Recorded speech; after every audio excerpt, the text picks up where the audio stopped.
believe it's very early in the morning for you, Swamiji. Thank you so much. It's an honor for us that you agreed to speak for us today. Hey, it's a pleasure and an honor for me too. Like I said, our ambassador is here, and uh, Ma'am Swamiji, Swami Sarvapriyananda ji is here. Namaskar, Swamiji.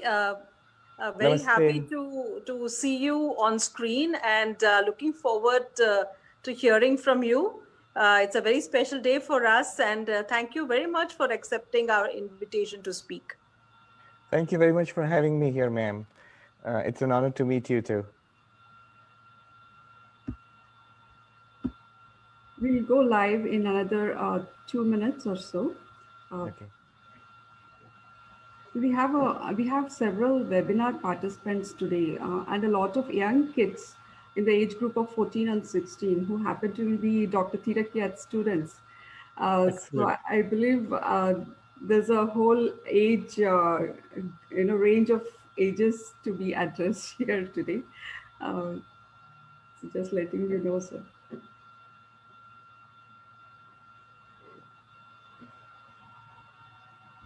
In fact, I forgot this.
I believe we can start now. With your permission, I'll start the session.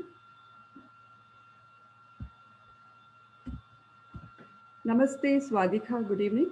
I'm Aparna Patwardhan, the Director of the Swami Vivekananda Cultural Center, Embassy of India, Bangkok.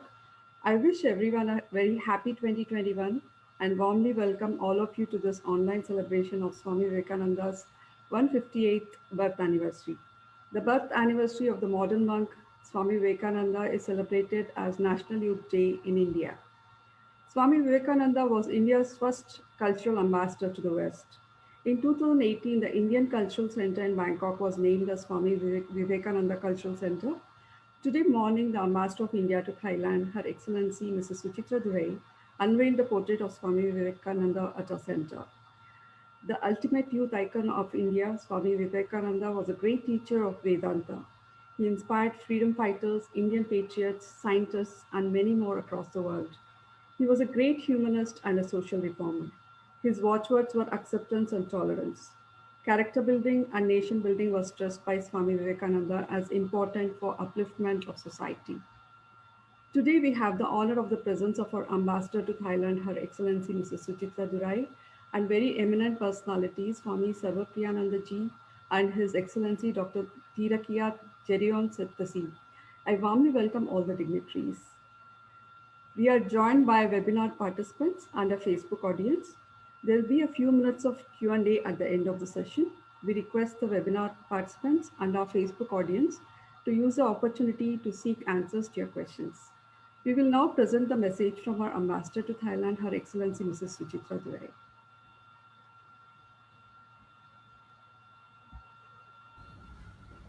Namaskar, Sawadika. I'm very happy that the Swami Vivekananda Cultural Center in Bangkok is commemorating the 158th birth anniversary of Swami Vivekananda through the organization of two major events today. The unveiling of his portrait at the Cultural Center, and now a talk by Swami Sarvapriyananda.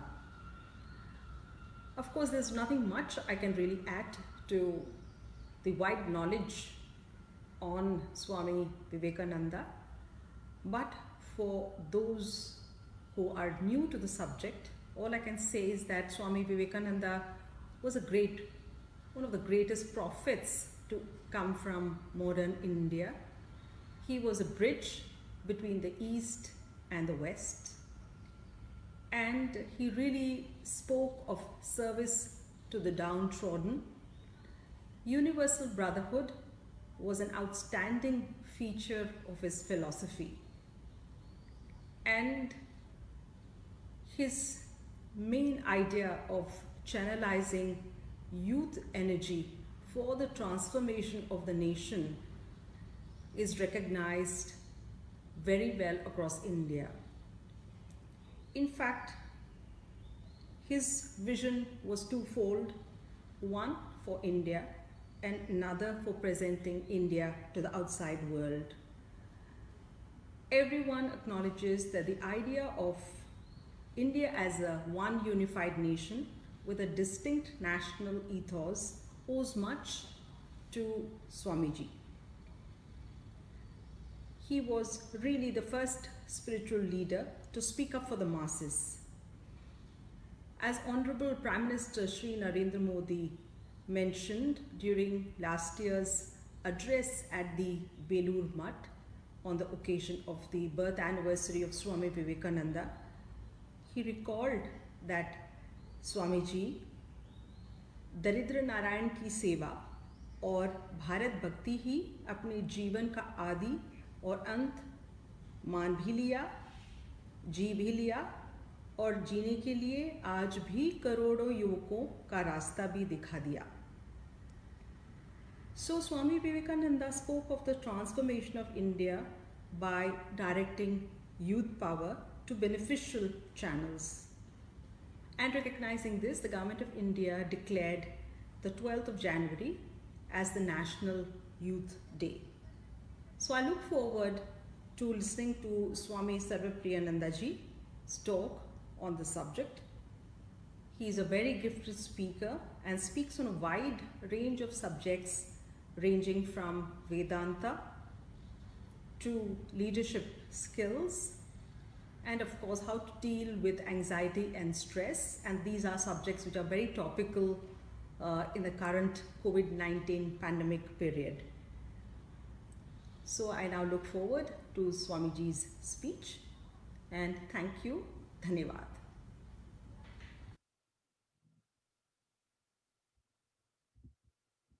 Thank you very much, Your Excellency, for your message. Before I invite Dr. Teerakiat to present his introductory remarks, I would like to briefly introduce Dr. Teerakiat to our international audience. Dr. Teerakiat received an MD from the Chulalongkorn University, Thailand, and is a member of the UK's Royal College of Psychiatrists. He is a former Minister of Education in Thailand. He co-founded the Sathya Sai School, which has since become a model of ethical and moral development. I request Dr. Teerakiat to present his introductory remarks. Your Excellency, dear Swami Sarvapriyananda, dear guests, friends, everybody, it is really humbling to be able to introduce, particularly to the Thai audience, Swami Vivekananda. I've known him since I was young. It's now 36 years, and I've been privileged to have been able to learn a lot from him. And we can know the measure of the man by, I think in particular, his death or after his death. You just imagine that, after 1 year of my death, nobody is going to celebrate, or my birthday. But this is over 100 years, it's nearly 150 years. We are still celebrating Swami Vivekananda.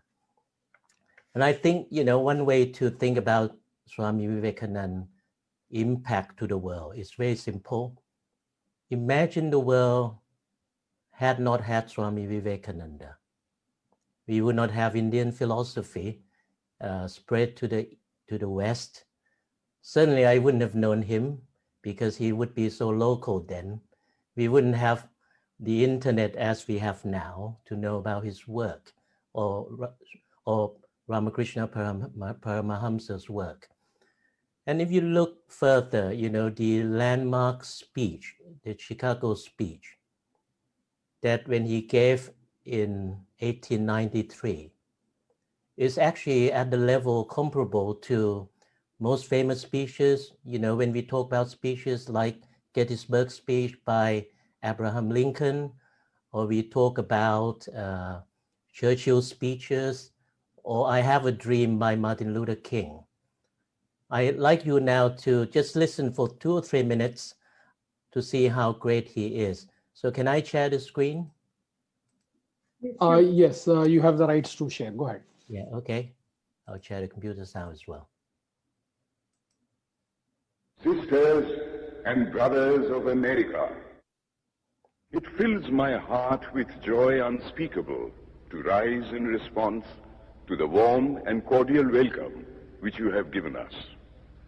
I thank you in the name of the most ancient order of monks in the world. I thank you in the name of the mother of religions, and I thank you in the name of the millions and millions of Hindu people of all classes and sects. My thanks also to some of the speakers on this platform who, referring to the delegates from the Orient, have told you that these men from far-off nations may well claim the honor of bearing to different lands the idea of toleration. I am proud to belong to a religion which has taught the world both tolerance and universal acceptance. We believe not only in universal toleration, but we accept all religions as true. I am proud to belong to a nation which has sheltered the persecuted and the refugees of all religions and all nations of the earth. I am proud to tell you that we have gathered in our bosom the purest remnant of the Israelites who came to southern India and took refuge with us in the very year in which their holy temple was shattered to pieces by Roman tyranny. I am proud to belong to the religion which has sheltered and is still fostering the remnant of the grand Zoroastrian nation. I will quote to you, brethren, a few lines from a hymn which I remember to have repeated from my earliest boyhood, which is every day repeated by millions of human beings. As the different streams, having their sources in different places, all mingle their water in the sea, so, O Lord, the different paths which men take through different tendencies, various though they appear, crooked or straight, all lead to Thee. The present convention, which is one of the most august assemblies ever held, is in itself a vindication, a declaration to the world of the wonderful doctrine preached in the Gita. Whosoever comes to me, through whatsoever form, I reach him. All men are struggling through paths which in the end lead to me. Sectarianism, bigotry, and its horrible descendant, fanaticism, have long possessed this beautiful earth. They have filled the earth with violence, drenched it often and often with human blood, destroyed civilization, and sent whole nations to despair. Had it not been for these horrible demons, human society would be far more advanced than it is now. But their time is come, and I fervently hope that the bell that tolled this morning in honor of this convention may be the death knell of all fanaticism, of all persecutions with the sword or with the pen, and of all uncharitable feelings between persons wending their way to the same goal.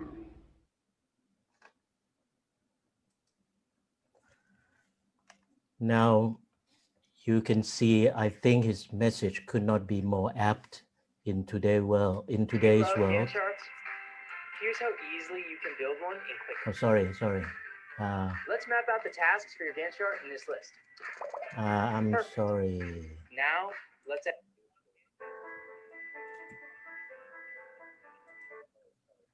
Okay.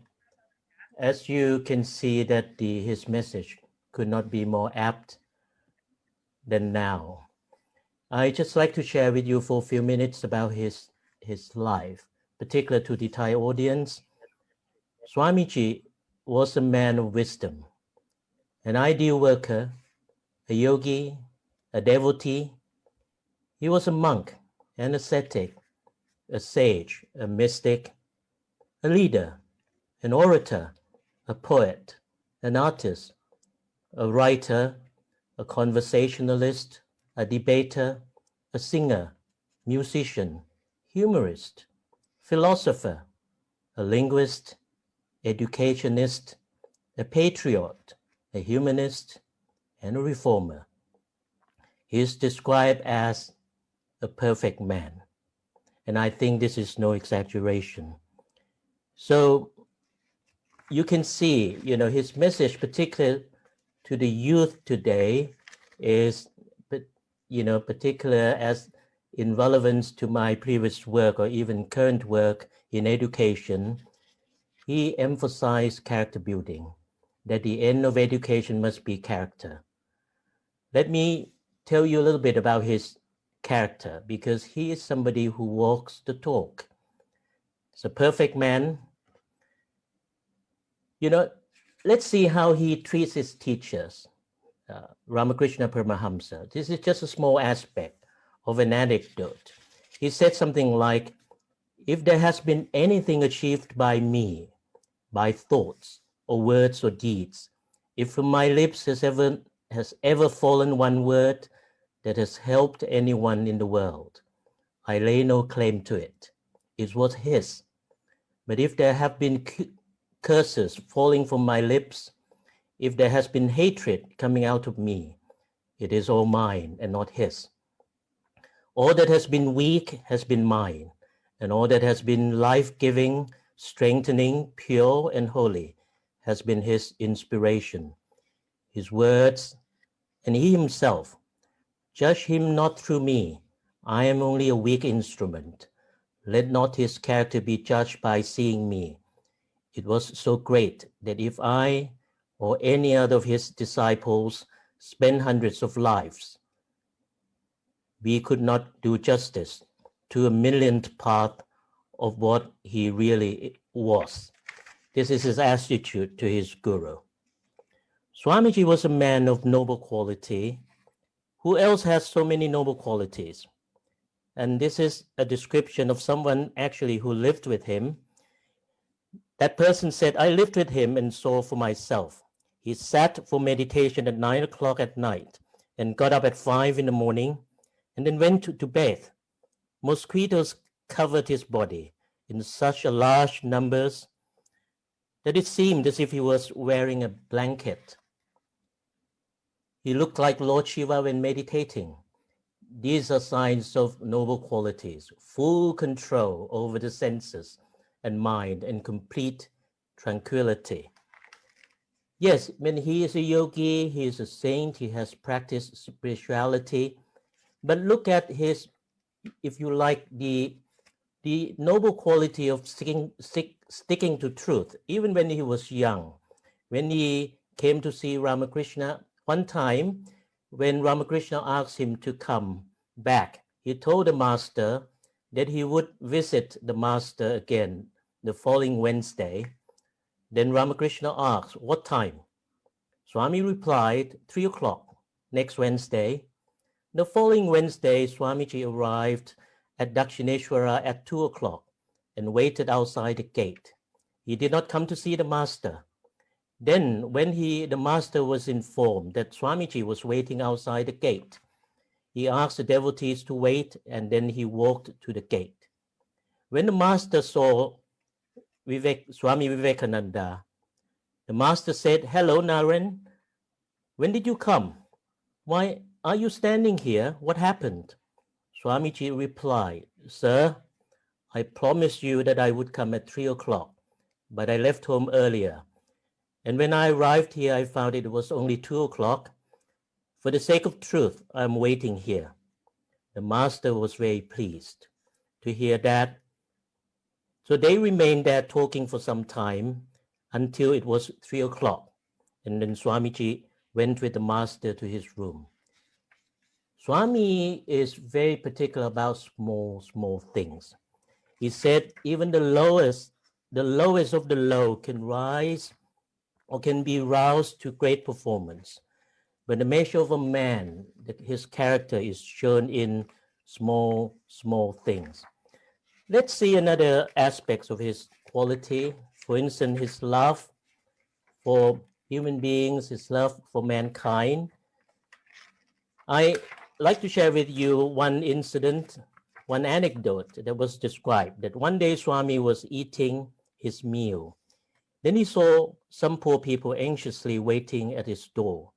Upon inquiry, he came to know that they were waiting for the water, that the rice was cooked in to satisfy their hunger. Swamiji immediately gave his meal to them and then left the place. He was meant to return to Calcutta. Another incident, one day Swamiji had to go to the other end of the city on some business trip. He took with him his tram fare, probably an anna, and left home. As he was about to step into the car, a man in distress came to him and asked for help. Swamiji immediately gave him what little money he had, which in those days of suffering meant a great deal, and then walked to his destination. And this is simple, pure love that he has shown. There are a lot more about Swamiji, love for mankind. Another incident, his love and compassion were reflected in so small incidents, even in America. Once he started taking French lessons from a gentleman. And then when asked why he is taking French lesson, he said, he is very poor, the teacher. This is the only way he can make money. And this is the only way he can keep him from starving. So that's why he took the lesson. On another occasion, he thrusted a $10 bill when he was in America into the hand of another. And he said, give this to so-and-so. Do not say, it is from me. Again, this is Swamiji. The love that he has actually has been shown until the last minutes, even a few days before Swamiji is passing away. One of his boyhood friends came to him asking for money. At that time, the person who described this was Swami's personal attendant. He said, at that time, I was his personal attendant, and it was my responsibility to maintain his personal fund. Swamiji asked me to give his friend 2 rupees from his wallet. I said, if I give him 2 rupees, nothing will be left. Swamiji said, do you think I care for that? Give him 2 rupees, plus a little more. Then he continued, in a room, if one window is open and the corresponding window is closed, there is no ventilation. So let it go by one window and it will come by the other.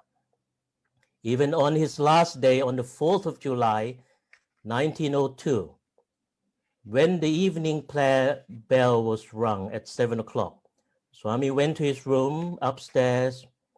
Bodhananda, who was Swamiji's secretary, recalled, I was standing by the stairway down on the ground floor. It was the month of July. In India, the mosquitoes are so numerous and so dangerous that you get malaria from them, and no one can sleep without mosquito curtains. He had discovered that the curtains of some monks were torn, and his last command to me was, see that all get new mosquitoes curtains. Even in his last moment, Swami Vivekananda showed his great love for the concern of the monks. It is interesting, one time he was asked, Swami molded his life according to his teachings. Once jokingly, he said to his disciple that if people worship me after my death and start worshiping my picture by waving lamps, I will certainly return as a ghost and break their necks. This is Swamiji. His humility and everything that he has done is completely without any ego.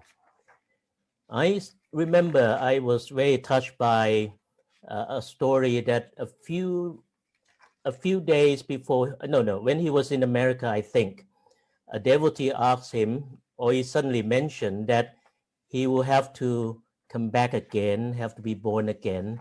And the devotee asked him why. And Swami said, because I love human beings so much. That's why he comes back again and again. He said he would come back. And I think the world is in sorely need of such a person like Swamiji, who demonstrated that the most important to be a human is character. Character counts, character matters, and that is exactly what I think the message to the youth should be. One day I learned that, let me switch back, that the lessons I have learned throughout these many years, even when I was in office in the Ministry of Education, is that we should do our small things really well. And I think this is Swami's message. It's not so great if you can perform extraordinary things ordinarily. People may get excited, but for Swami, he wants us to do ordinary things extraordinarily. So the reason I said this, because I have lots of students today joining me. I like them to know that little things that they learn, they do, will be formed as their character. And I think Swami's message will be realized if we really pay attention to this point. So now, in fact, I am here. I want to listen to Swami Sarvapriyananda. You're so great.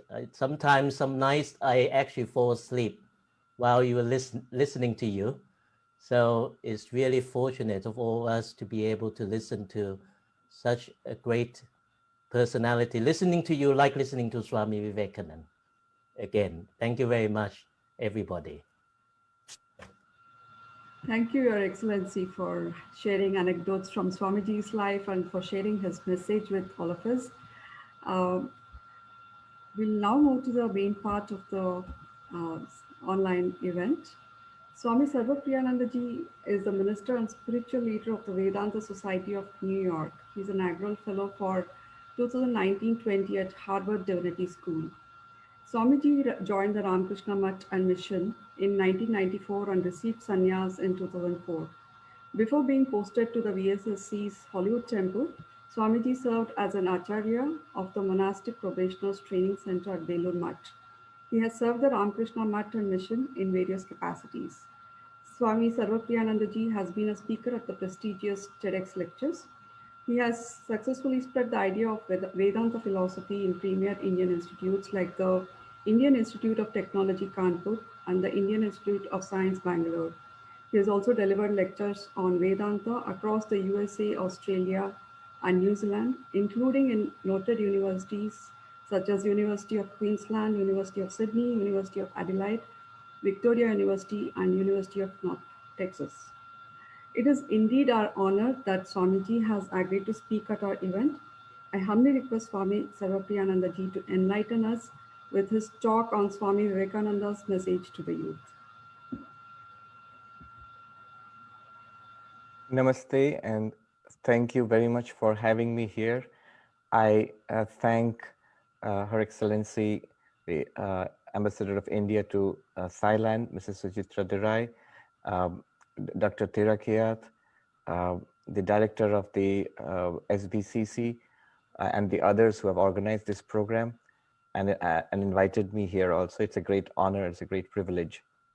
The people of Thailand and the people of India share a rich and ancient heritage, especially linked by Buddhism. And another thing is, of course, Thailand also has a very rich and ancient monastic tradition. So as a monk, that makes me excited and happy too. Buddhism, of course, is our shared tradition going back centuries and millennia. I'm glad to tell you that the Buddha was Swami Vivekananda's greatest hero. I'd like to quote from Swami Vivekananda. Swami Vivekananda said, "All my life, I have been very fond of Buddha. I have more veneration for that character than any other. That boldness, that fearlessness, and that tremendous love. He was born for the good of men. Others may seek God, others may seek truth for themselves. He did not even care to know truth for himself. He sought truth because people were in misery. How to help them, that was his only concern. Throughout his life, he never had a thought for himself." You know, I had a speech which I wanted to give today. This is a speech I'd written. I just noted down some points. A few days ago, I gave this talk to a group in Delhi. I gave this talk to a group in Calcutta, and I was about to inflict it upon you. But I began to feel unhappy about it. It seemed to miss the spirit of Swami Vivekananda. So last night I threw away the speech. And before I went to sleep, I thought, what is it that attracted me to Swami Vivekananda? What is it that inspired me and still does? So then I thought afresh, and what those thoughts, what I came up with, I want to share that with you in this program. So what is it that appealed to a young person? What appealed in Swami Vivekananda to a young person? The first thing I remember, what really excited me, and this is me. I mean, you might find different things which inspired you in Swami Vivekananda, but what I was excited about was that this whole idea of spiritual life, this whole idea of spiritual enlightenment, that it is possible. Swami Vivekananda says the aim of life, the goal of human life, is to manifest the divinity already within us. And you do it by meditation or by devotion or by service or by philosophy, by one or more or all of these, and be free. And books, temples, doctrines, churches, these are secondary details. So this famous definition of religion. But that's the first thing that really excited me. Is it possible to become enlightened? Is it possible to realize the ultimate truth about the universe and about yourself in this very life? And here is somebody who says that yes, not only is it possible, it is the goal of our life. Whether if you do it consciously, then you are called a spiritual seeker. If you don't do it consciously, you just say that I'm living my life, but whatever we are doing in life, we're actually moving towards that goal, knowingly or unknowingly. So that was the first thing that excited me. And I think that became the goal of my life also. From a very young age, I remembered that when I was a kid, I used to write down, what is the goal of my life? So at first, of course, like every little boy, I think I wanted to become a pilot or something like that. And the second goal was to become enlightened, to find God. And very soon as I became a little older, so that second goal became the first, and entirely because of Swami Vivekananda. The second thing which strikes me is when you look at Swami Vivekananda, when you look at the picture of Swami Vivekananda, when you read his life and you read his words, is positivity. As Rabindranath Tagore said, that in Vivekananda, everything is positive and nothing negative. This is a person who radiates positivity and he fills you with positivity. You just have to read a few pages of Swami Vivekananda or just have to sit and look at his face in the picture. And you are filled with the same positivity. It drives away dark clouds immediately. Swami Vivekananda, if he taught anything, the first thing he taught everybody was strength and confidence in oneself. Here is a person, a monk, a spiritual seeker, an enlightened person who is saying that the greatest thing is faith in yourself. He said that the old religion taught that the one who did not believe in God is an atheist. But the new religion, today's religion, says that one who does not believe in himself or herself is an atheist. He taught strength above all. He said strength is the disease, strength is the medicine for the world's disease. He said, always tell yourself that I am strong. Tell your body that it is strong. Tell your mind that it is strong. Be fearless and face life. This is something that really radiates from Swami Vivekananda, this positivity and strength. And you catch it too. Josephine MacLeod, who was an American associate of Vivekananda, who helped Swami Vivekananda when he was in America and then went to India and continued Swami Vivekananda's work for the rest of her life. She says that where I had met the Tsar of Russia in those days, you know, pre-communist Russia, the Tsar was the ruler of Russia. And I had met the Tsar of Russia, and I thought how great he is and how insignificant I am. But when I met Swami Vivekananda, I felt how great he is and how great I am. So this is what Swami Vivekananda can do for all of us, is he arouses each of us to a sense of the greatness within ourselves. See how he defines even humility. He says humility does not consist in being a doormat. Humility means seeing the greatness in the other. That is true humility. So this positivity is something that inspired me tremendously, even now. One thing is that drives away, dispels all depression or unhappiness. You just read a few pages of Vivekananda's teachings, or just look at his picture, or read about his life. What else? Ken Wilber has said that if the religions of the world hope to attract young people in the 21st century, then three things are necessary. He says, first of all, they must stop fighting among each other. Second, that they must be in accord with science. They must not say things which are against science or against religion, against reason. And third, that religions should be in accordance with modern values of human rights and equality and gender equality and race equality, the dignity of the human being. And all of these three you find in Vivekananda. That's an amazing thing. One of the greatest teachings in line with his the teachings of his master Sri Ramakrishna was the harmony of religions. So when he came here to the United States, he came in 1893 to the World Parliament of Religions. And by the way, after that, he established the Vedanta societies, and this where I'm sitting, the Vedanta Society of New York, this was the first one in 1894. He started these organizations. And now somebody asked him in the United States, so why have you come here? Have you come here to convert people here into Hinduism, into your religious view? And he said, no. Do I want that the Hindu should become a Christian, or the Christian should become a Muslim, or the Buddhist should become a Jain or something? He said, God forbid. He said, what I want is that a Christian should be a better Christian, a Buddhist should be a better Buddhist, a Hindu should be a better Hindu. So what he wanted was to draw our attention and inspire us with real spirituality in our own traditions and be open to all traditions. He taught that all religions contain this truth, and all religions can take you to the highest realization. What is wanted is not to change one religion for another, but to be inspired and to be sincere in one's quest. He taught this harmony of religions. He said, we just heard the speech which was just now played. Dr. Teerakiat played that speech where Swamiji says, not just toleration, but acceptance. It's not that I'm just tolerating the existence of others, but I'm inspired by the presence of others and the truth in every religion. The second thing, like Ken Wilber said, science.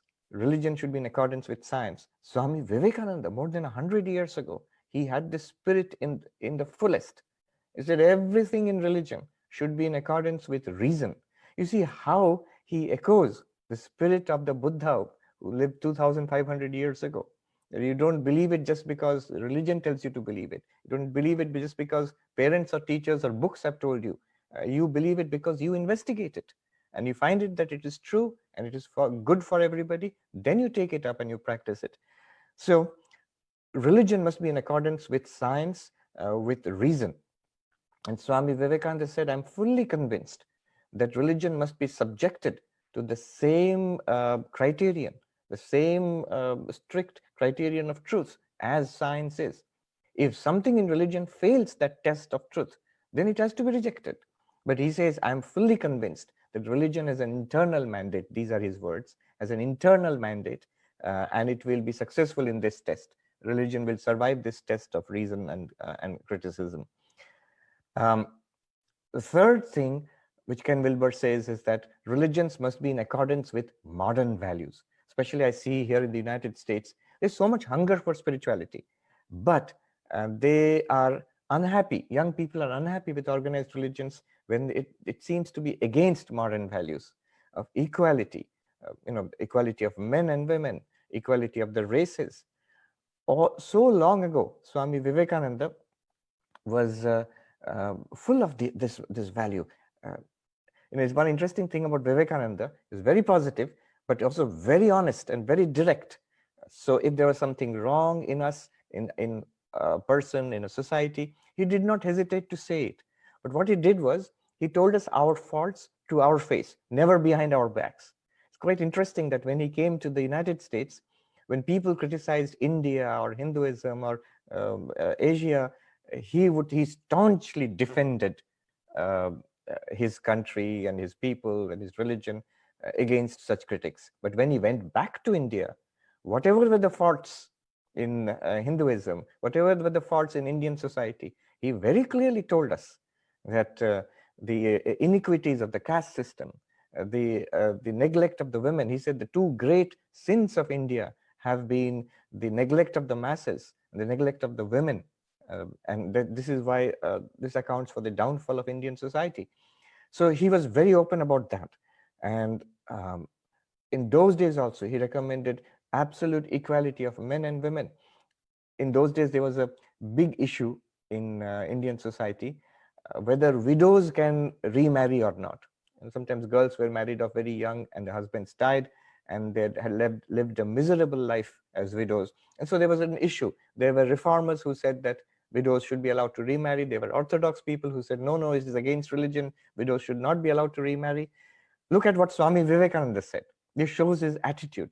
He was asked, so what do you think? Should women be, which side of the debate are you on? Should women be allowed to, widows be allowed to remarry, or widows not be allowed to remarry? Swami Vivekananda said, so why are you asking me? Am I a widow? Then they asked, but then you have to have some opinion, this side or that side. He said, no, my opinion is that you give girls the same freedom that boys have. Give them the same education, the same opportunities that boys have, and then let them decide whether they will marry or remarry. Who are you to decide? And so you see the spirit of the absolute equality of different, of the genders, of the races. So these values were, like he was well rooted in India's past, very proud of India's ancient heritage, addressing the contemporary society, but always looking to the future, which is why he is so fresh today in the 21st century. As Dr. Teerakiat said, that today we are more than 150 years after his birth, we are still celebrating and observing his birthday. And I'm convinced, this is my personal feeling, but I'm convinced that as the centuries go by, hundreds of years into the future, one person who will become a giant in this late 19th, early 20th century, when people look back, other names will fade into obscurity, into history books. But Swami Vivekananda will remain a living ideal for people to come for centuries. He'll grow in stature as the centuries go by. Another thing which attracted me, I was reminded about science. When Swami Vivekananda was giving his talks here in the World Parliament of Religion, there was Nikola Tesla, the scientist. If I say Tesla here in USA, people will immediately think you're the car, not the car, the scientist after whom the car is named. Nikola Tesla was at that time here, and he had a pavilion in the World Universal Exposition in 1893. And he would shut down his pavilion and come to listen to Swami Vivekananda. Later on, they struck up a friendship, and there's correspondence between them. And Swami Vivekananda said that the truths, the ancient truths of which were discovered in Indian philosophy, I'm sure they are in full concordance with modern science. And that there was a very interesting dialogue between him and Nikola Tesla, between some of the greatest minds of the United States at that time. William James, for example, who invited Swami Vivekananda to speak at Harvard University. Another aspect of Swami Vivekananda, which really inspires us, is the greatness of the man himself. How many dimensions you see. As Dr. Teerakiat pointed out, he's a great yogi. One of the most famous pictures of Swami Vivekananda is in the meditation posture. So perfect in meditation as a yogi. He's a great jnani, tremendous in his quest for knowledge, not just philosophical knowledge, not just metaphysical knowledge, but also science and history. Here in the United States, we read the reminiscences of Swami Vivekananda, people who met him. They were so amazed at the breadth and depth of his knowledge and immediate recall.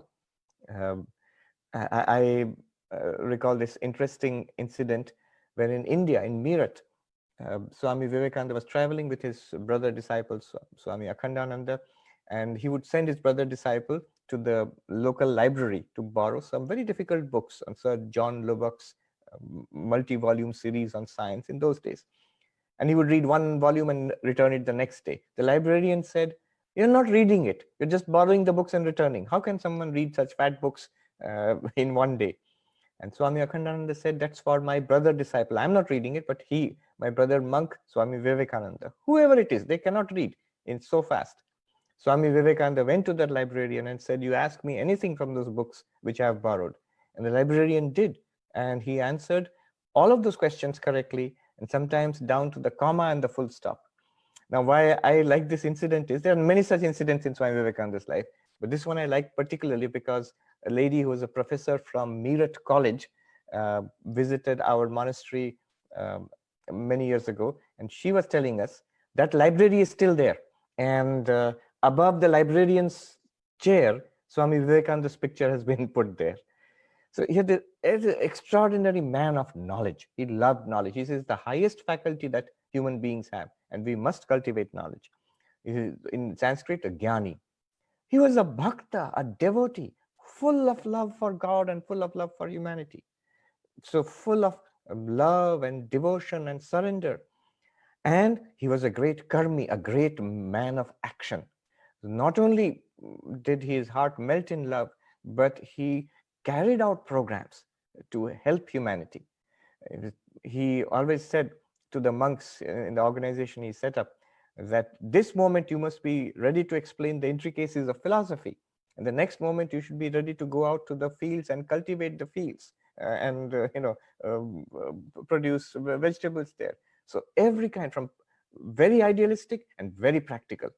So this, the sheer breadth of the man, man of meditation, man of action, man of knowledge and philosophy, man of devotion, all of these aspects. And he said, we all have these aspects, and he wanted all of us to develop these capacities within ourselves. I am personally a bit of a bookworm, so I love theory and philosophy and all, but I recognize that Swami Vivekananda is right. One must try for a balanced development of one's personality, all the faculties. So wherever we have limitation, we should work on that and develop those aspects of our life also. Another thing which one cannot fail to recognize, even if you read 2 pages of Vivekananda, is his great heart.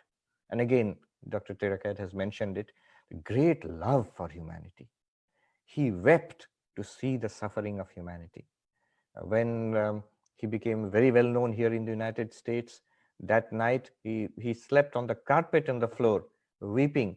He said, I thought of my poor countrymen, the men and women, half in starvation and illiteracy and dominated by a foreign colonial power. India was at that time a colony of the British, and he wept for them. He could not bear to see the suffering of humanity. He converted that into action. He said that if you really want to be a patriot, if you really want to love your country, then first you must have the heart to feel. The intense feeling that others are suffering, others are in degradation and in poverty and in illiterate. What can I do for them? He says, does it make you sleepless? Does your sleep at night go away because you're aware of how many people are suffering? So that is the source. First of all, one must feel. I remember this young man who was very inspired by Swami Vivekananda in near Calcutta, this gentleman called Vinayak Lohani. He takes care of orphans, orphan children. Mm, And he has these institutions where now more than 5,000 kids are studying and they're taken care of. But he started with 3 kids he picked up from the street kids. Somebody asked him, how did you get this idea of taking care of children? And he said, it's not an idea. This young man said, not an idea. It starts with a feeling that here are the children and they need help and I must do something for them. I have no money, no support, no organization. Start directly, because that feeling is there, heart. And then Swami Vivekananda says, not just the feeling. Do you have the intellect, the thought to work out a plan, how to help others, how to raise others? Swami Vivekananda, what tormented him, he went from one corner of India to the other corner of India, and he saw the suffering of the people in India. And he was tormented by, what can I do? What plan will be there to awaken this nation? And imagine, in less than 10 years, from 1893, when he went to the World Parliament of Religions in Chicago, to 1902, when he passed away at the age of 39. He used to say, I will not live to see 40. At the age of 39, he passed away on the 4th of July in 1902. In less than 10 years, what had he done? He awakened this ancient country in India into life again. And he went to the West and he opened the doors in the West to the accumulated spiritual treasures of the East. Hinduism, Buddhism, how popular they are today. If you go here in the United States, in every city, almost every other street corner, you will find yoga studio for health, basically. But you will find teachers from, Vedanta teachers, yoga teachers. Buddhism is the most popular in the West today. All of these, the door was opened by Swami Vivekananda. It's the flow of the spiritual wisdom from the East to the West, which is a continuing phenomenon now. He knew, he says clearly, the form of civilization which has come from the West will sweep across the world. Whole world will be transformed into a new civilization. But what is our role? Our role is to inject spirituality, Eastern spirituality, Hinduism, Buddhism, Jainism, Sikhism, the accumulated wisdom of the East into this new civilization which is coming. So it will be a synthesis of East and West. He himself was a synthesis of the East and West. It's not that he was just Indian, he was very international. He was one of the first truly international figures of our world. Last year in Boston, I met this young Vietnamese researcher. He said to me that he was working in the field of management studies, but he found that some of the greatest ideas which are dominant in the West today, the humanism, the inner potential of all human beings, things like servant leadership, so many ideas. And he said, when he began to trace it back, all those ideas went back to, he said, one name kept coming up again and again, Swami Vivekananda. And he said, I did not know anything about him, but I found in my researches, ultimately all these ideas are being traced back to one person who gave these seeds in the West and in the East. So these ideas that how to uplift the thought, power of thought and understanding of civilizations, how civilizations work, how organizations work. And then finally he says, do you have the hand to execute, the capacity to work out your plans? So the heart to feel, the head to think, and the hand to execute your plans. Then if you think that, one might think Swami Vivekananda is a very serious person, but no, he was a man full of humor, always laughing, always jolly. At that time here in the United States, the idea of a religious man must be very serious. So one lady asked him, Swami Vivekananda, Swamiji, are you never serious? You should be serious. And Swami Vivekananda replied, Madam, yes, I am serious. Only when I have a tummy ache, stomach ache, only at that time I feel serious. All the time he would be very happy, very jolly. In fact, he said, if you have a long face and unhappiness, you have no right to go out into the world and spread that disease of unhappiness, and you lock yourself up in the room. When you go out to the world, you must be happy. You must radiate positivity and happiness. His sense of humor was extraordinary. Often people thought he was Buddhist. So here in America, they did not understand much differences between Hinduism, Buddhism, and in those days especially. So somebody would ask him, Swami, are you a Buddhist? And that he could not pronounce Buddhist also. So they would say, are you a Buddhist? And he would say, no, madam, I am a florist. So, and one more thing, and I'll end there. The sheer power radiated by Swami Vivekananda. This is one thing that you take away. When you read Vivekananda, immediately you're impacted. I have seen, it's my passion and my hobby sort of to study philosophy, ancient thoughts of Vedanta, Buddhism, or even modern Western philosophy. But when it comes to my life-changing power, I have seen it comes from Vivekananda. Swami Vivekananda, it's not that you have to become a monk. Wherever we are, in whatever sphere of life you're a student or a teacher, a householder, a housewife, a corporate executive, but Vivekananda transmits that power to you. So every one of us can be and should be a spiritual seeker. Every one of us can and should be of help to others. So many stories I know where people's lives have been transformed just by reading Vivekananda. So one story just comes to my mind. I heard this many years ago. One gentleman who was very big executive in Johnson & Johnson. So he said, he was giving a talk. He said, I don't believe in religion and God and all of those things. But one thing I have is I regularly read 1 or 2 pages of Vivekananda. That's my personal practice. All my problems in my job, personal life, family life, I get solutions by reading Vivekananda, just 1 or 2 pages every day. So in the beginning, I used to work, this gentleman said, for a liquor company. And one day I was reading Vivekananda and I thought, what am I doing? It's the goal of my life is to get people drunk, as many people drunk, and then I'll be more successful. And this, I cannot do both things together. I cannot work for this company and I cannot read Vivekananda at the same time. I have to give up one. And at the same time, I don't want to become a monk or anything like that. I want to continue in my corporate career. So what did he do? He said, that's how I came into my present job, that I gave up that job. People were shocked. You are such a rising star in that company. No, I want to do this, where a company which produces medical products which are of use to society. So you see, in this way, in big ways and small ways, people's lives are changed. I can promise you, if you read Vivekananda, if you read a few pages of Vivekananda, it will transform your life. Look at his picture, read his life, read his words. A power will come into you, which will transform your thinking, your emotions, and your speech, and your life itself. What more can I say? Thank you very much for giving me a patient hearing.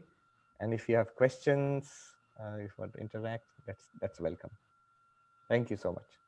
Thank you so much for such an enlightening session, for talking about so many dimensions of Swamiji, about his wisdom, his humanism, his practical spirituality, his positivity, and his sense of humor, and a whole range of other things. I will now invite people to seek answers for their queries. I'll throw open the session for a Q&A session with your permission, Swamiji. If there are any questions, please do ask the people in the webinar. You can even type your message there. People who are watching through Facebook, please type in your message, your questions in the comment box, and seek any queries, answers for your queries that you might have. We have a participant, Aditi Mitra, who has a question. Yes, please, Ms. Aditi. Pranam Maharaj. Pranam Maharaj, I have a question to you. There are people in society whom we know that they know what is good and what is evil. but even after knowing, they continue to do something, some evil work, and make others also a part of it. So in today's world, how have Swami Vivekananda transformed them? Yes, two things. One is, what do you do for yourself, or if those people are willing to listen, what do you do for them? Swami Vivekananda said one must have a high ideal in life. Not only is it enough to know the difference between right and wrong, one must make the right thing your ideal in life. Once one has a high ideal in life, now one might say that, do people with ideals, don't they make mistakes? Swami Vivekananda says that if a person with an ideal makes 100 mistakes, a person without an ideal will make 10,000 mistakes. So it's possible that people may do wrong things, but if we have a high ideal in life, slowly our lives will improve and be transformed for the better.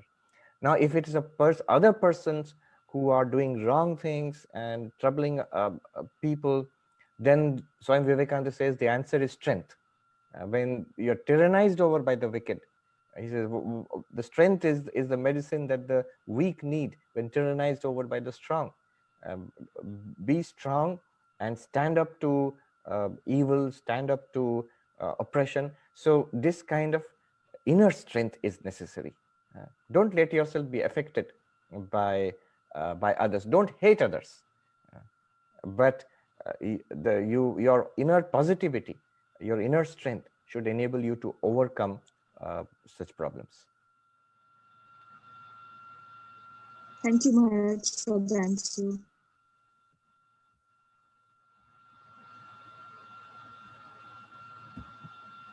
If anybody else has any questions or remarks. Swamiji, I have a question. Meanwhile, I wanted to know more about the servant leadership that you spoke about just now. Yes, that's an idea which has become quite popular in corporate circles these days. It is actually traced back to one Robert Greenleaf, who's a management consultant, but he got the idea. You see, many of these modern ideas, they have roots in the East. So Robert Greenleaf, he got this idea from Hermann Hesse's book. Hermann Hesse, the famous novelist, whose book Siddhartha, about the teachings of the Buddha. That book was very popular when we were in college. Nowadays, not many people read it. He has another book, Hermann Hesse, a small book called Journey to the East. And in that book, which Robert Greenleaf read, and he got the idea of servant leadership. So the plot of that book in brief is this. That book is Journey to the East. A group of spiritual seekers, they have got some dream in their life. They start from some European country, name is not given, and they're going to a monastery in the East. Where it is not mentioned. But they're going on this quest. They know that when they reach that monastery, the aspirations of their life will be fulfilled. Now, they have a servant called Leo in this group. And the story is actually about this servant called Leo. Throughout the journey, he serves everybody equally. He listens to their problems. He mediates the conflicts. And he is really a cohesive force and an uplifting force, though he's the servant of the whole group. One day he disappears. When he disappears, the frictions within the group come to the fore, and the group falls apart, and the journey is not completed. Now, the story is that one day, this author, the narrator, is walking on the streets of some European city, and he meets one of the members of that group. And they say that, why don't you come, and we still have those meetings. Do you remember that journey we had started on? We still have meetings of the group. So the narrator goes back to that meeting where he finds some members of that group, and then he sees Leo, the servant. He is actually the president of the group, and it is revealed that he is a spiritual master from that monastery they were going to, and it was his final spiritual practice to be the servant of everybody. So from that little book, Greenleaf got the idea that a leader should be a servant. Not that you will become a leader, then you will be a servant of others. Our whole attitude is, what can I do for you? How can I serve you? And so if you're put in a leadership position, you will serve. If you're not in the leadership position, still continue to serve. Swami Vivekananda, long before this, when he's writing to his brother monks, when he set up the Ramakrishna Mission, the organization he's setting up, he's writing to his other brother monks who are going to be the leaders of this new organization. He says, a leader must be a servant of servants. Any show of commanding and leadership, it spoils the whole thing by arousing resistance and jealousy. You must be, a leader must be able to accommodate 1,000 minds and proceed. So these ideas, number of beautiful ideas Swami Vivekananda has given, which are like the precursor of the servant leadership. But if you Google servant leadership, you will see it is so popular, and it's all traced back to Greenleaf and Hermann Hesse's book, Journey to the East. Thank you so much.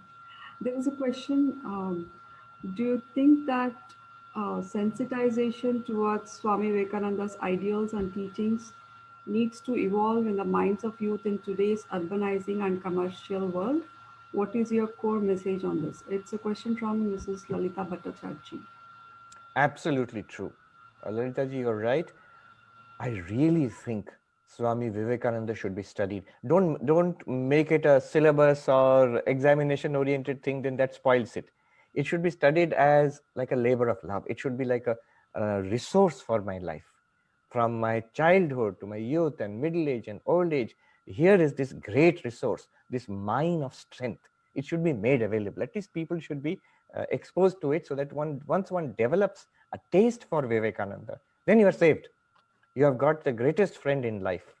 I have seen so many people unhappy and in depression, and how their lives are turned around by Vivekananda in different fields. Some are professors. I know a friend of mine who's a professor in a management institute.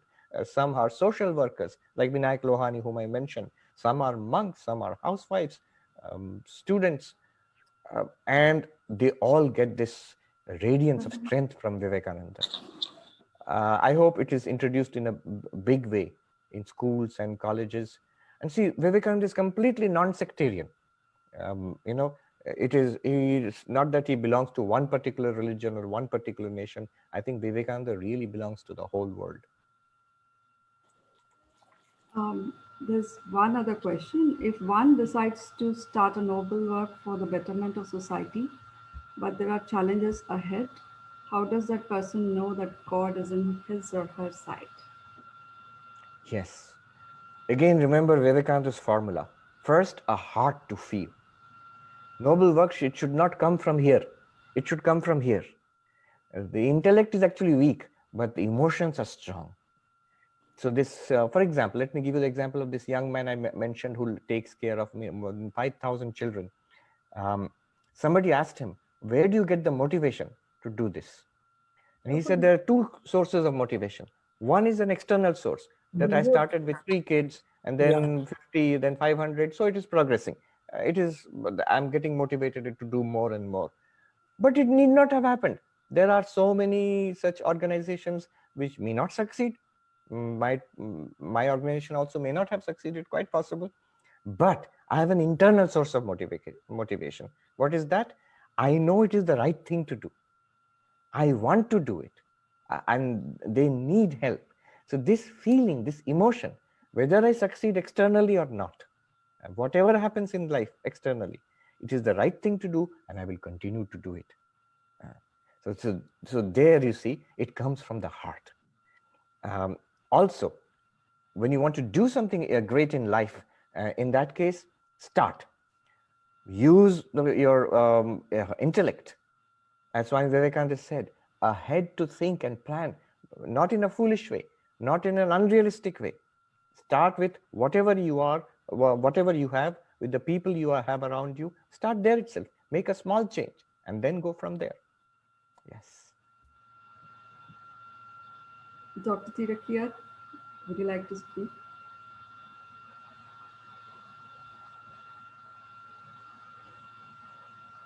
Are you muted? You're muted, sir. No, Yes, Swami has said it all. So are there questions? I just enjoy listening. Questions from the young students here? We should have some interaction with the students, especially from Thailand. So our students ask. This is a good opportunity. Can I ask something? Yes. Yes. So I know that there's a lot of people my age who are struggling with anxiety and depression and stuff. My question to you is, if you have an ability to whisper in the ear and advise or a piece of lesson to every young people, what would it be and why? Yes, that's a very good question. And that is a problem everywhere. Um, in India, we are speaking from, if you're speaking from Thailand, yes, but in India and here in the United States, most of all, I see people, young people who are suffering from anxiety and, kind of meaninglessness also, kind of hopelessness. Yes. So Swami Vivekananda said, the medicine for all of this is strength. He said, but where do we get strength from? He said, we already have that strength within ourselves to face this challenge. So never tell yourself, never lower yourself. You have that strength within yourself. Tell yourself, I have the strength. If other people have faced it, I can face it also. If I am human beings like them. Swami Vivekananda said, the greatest prophets who lived in history, from the Buddha downwards till today, they were also human beings like them. We are also human beings. They are the human beings like us, and we are also human beings like them. What they could do, we can also do in this life itself. Never admit defeat. Always be true to your ideals and use inspiration. Not just Swami Vivekananda. Use the lives, read about the lives of great people whom you find great and find inspiration in them. When you read the lives of such people, something goes not only to the conscious mind, but also to the subconscious mind. And you get new strength and hope and courage. Yeah. Thank you. I think there is one other. If Pranam Maharaj, if there is evil or discontent in a person's heart, how can reading spiritual texts change them? It was easy. Why Dhritarashtra did not change even after hearing Gita? Just a moment. All right. I get this spirit of the question. Yes. It is true. But you see, the why it helps in changing is that our tendencies depend on what kind of thoughts we entertain in the mind. So when you're reading about the lives of great people in whatever religion, or even who are not religious, maybe a scientist or a writer and a creative person, whatever person's life you're reading about, those thoughts enter into the heart. Why I recommend reading Vivekananda? Because he's so positive. When you read Vivekananda, his life, his words, there's a unique power which is transmitted. It sort of lights up your mind. So these positive thoughts, if you entertain them in your mind, slowly we will see our whole thought process will change. What we speak about will change. Positivity will come into our speech. Our actions will change. And over time, our character will change. So this positivity will become a factor, will become our characteristic. This is how it works. Now, whether Dhritarashtra changed or not, remember all these Puranas and the Itihasas, they are there to teach us certain facts about life, certain deep truths about life. If Dhritarashtra did not change, so much the worse for him. But even listening to the highest teachings, that also has an effect, and that effect never goes away. One more question. I think the essence of it means that they mean to ask a lot of people do group meditation to get more vibrations. Is developing one's own style of meditation better?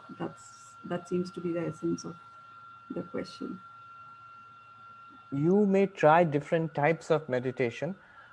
Don't be in a hurry to develop your own style, because there is so much wisdom in these ancient traditions. In the Patanjali yoga tradition of India, and Buddhism itself has a wide range. Perhaps the most sophisticated forms of meditation are found in the different traditions of Buddhism. So learn it. Start even simple forms of mindfulness you can learn from book itself. Otherwise, you learn it from a teacher and start practicing. Ultimately, it will become personalized.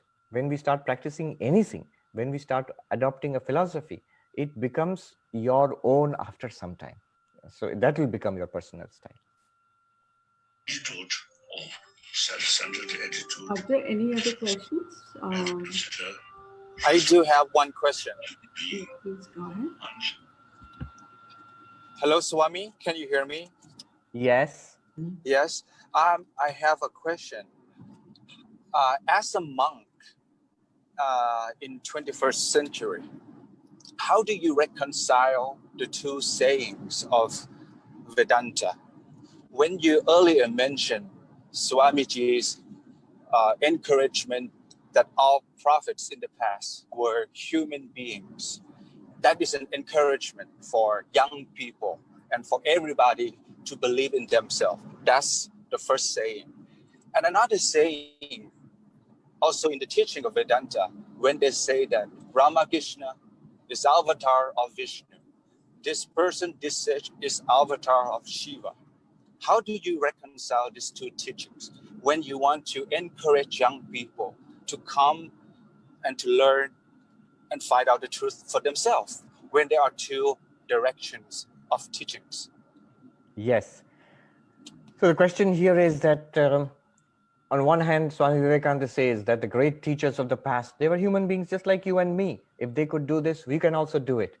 At the same time, he recognizes Sri Ramakrishna as an avatar and others also as incarnation of God. So are they human beings or are they incarnations of God? What is the solution to this? One thing I must tell you about Swami Vivekananda. If you read Swami Vivekananda, you will at first find contradictory streams of thought. The reason is, whatever he taught at that moment, he taught it with such intensity. Somebody said, Swami Vivekananda, when you teach the path of knowledge, it seems that is the path to enlightenment and nothing else. When you teach about action and doing good to humanity, then it feels everything else becomes unnecessary and unimportant. This is the only thing to do. When you teach about devotion to God, it seems that one must become a devotee of God and nothing else is important. But that was his style of teaching. In one of the classes, somebody said that Swami Vivekananda, Swamiji, what you said, that really appealed to me. Swami Vivekananda said, then it is for you. Another person in the same class said, but I did not understand it. I did not really think it's all that important. Then it is not for you. So Sister Nivedita, who is one of his closest disciples, has given us a clue to understanding Vivekananda. The clue is this. First, meditate on Vivekananda, the person, because he is basically an embodiment of his teachings. He lived what he taught to the fullest extent. So meditate on the person, look at the picture, you know his life, think about it for a while, and then start reading Vivekananda. It will make sense. Everything is positive and leads you towards enlightenment. Now you say, what about this? Were the ancient teachers human beings? Were they avatars? From a modern, suppose you take an atheistic perspective, that I don't believe in God and all of that. So the whole of these teachings, the different religions, do they become useless? Swamiji says, no, no, no. Whether you believe in God, whether you believe in something transhuman, higher than the human, you can treat these great teachers as human beings and still you will be benefited. There are no doubt that whether they were incarnations of God or not, there's no doubt that they came in a human birth. Our evidence of our eyes is that they looked human, they lived in human society, they spoke in human language, and they communicated to us as humans. So you can take a very humanistic view of the great spiritual teachers and still you will be benefited. Or if you are inclined to believe in God and religion, and you can take that view also. That will also benefit you. Ultimately, the goal is how to transform our lives and become spiritually enlightened ourselves. Both will work for you. Mr. Tansiri. The reason I ask, yes, the reason I asked is to lead back to what you mentioned in your speech about three things that Swamiji mentioned over 100 years ago that will attract young people to Vedanta. One of those is the science part, the reason-based. That's how younger people, even yourself, came into this path because of this reasoning and you believe in that spiritual enlightenment can happen to you, that kind of Yes. yes. So when it comes to today's context, when we have two message out on the internet, I have been monitoring the Google trends of how people search for Advaita Vedanta. It peaked during the 2010, and it slowed down, and it started to come back up again. There are waves of people coming in and looking for truth, and they don't care what kind of religion it is, as long as it resonates with reasons. So how do you say, as a monk, to a new person who comes seeking truth from you, from this path,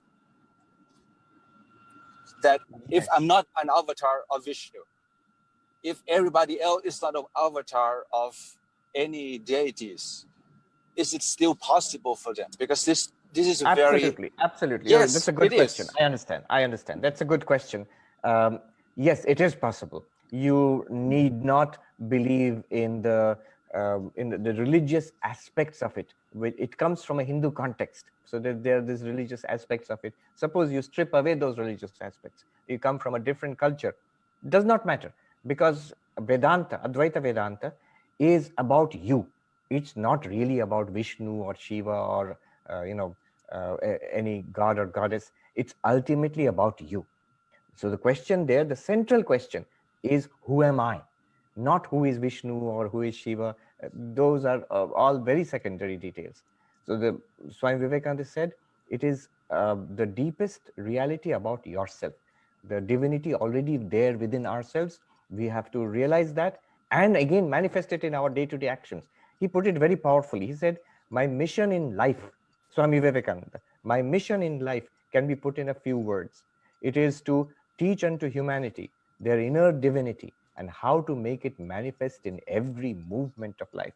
That is possible for everybody. It is possible for the greatest devotee of Vishnu, and it is possible for a total atheist like, say, Dr. Richard Dawkins, for example. For everybody, it is possible. I see another raised hand. I think Tansiri. Yes. Hi, yeah. Yes. I have a question. Yes. So this is kind of like a personal question, but then I've been struggling with this pretty often. So this question is that it seems like it's beautiful how Swami Vivekananda's happiness is just simply everyone's happiness, but then sometimes I feel like my happiness will only happen if others' happiness does not happen. Then it's very difficult between deciding between my happiness or others' happiness. So yeah. I just want to ask for some factors to what we should consider for deciding between our happiness or others' happiness. Yeah. That's an interesting question. Yes. Now, from Swami Vivekananda's perspective, there is a deep oneness. This idea that there is an other. I am different and you are all different from me.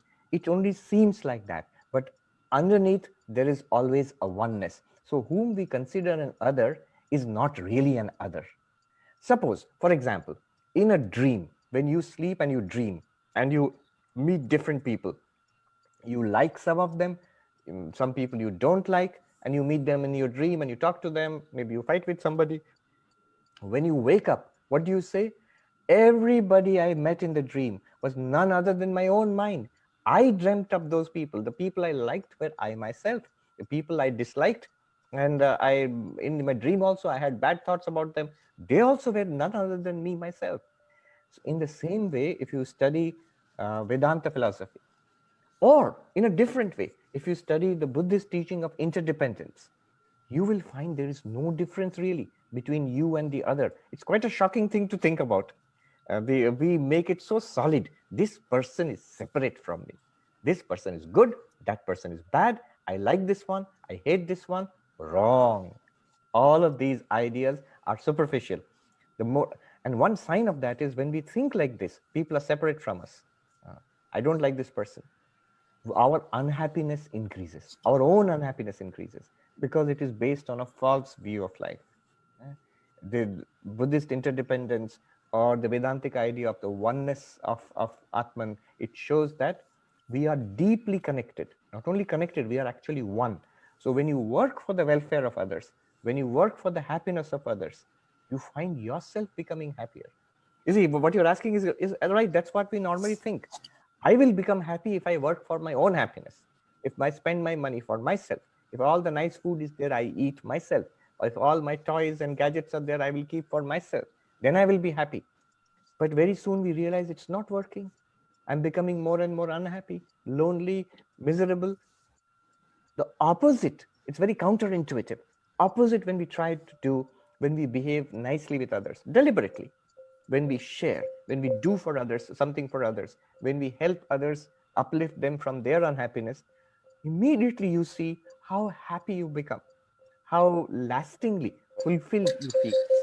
Is this making sense, Tanisri? Yes, thank you so much. Thank you. This is a good question. Thank you.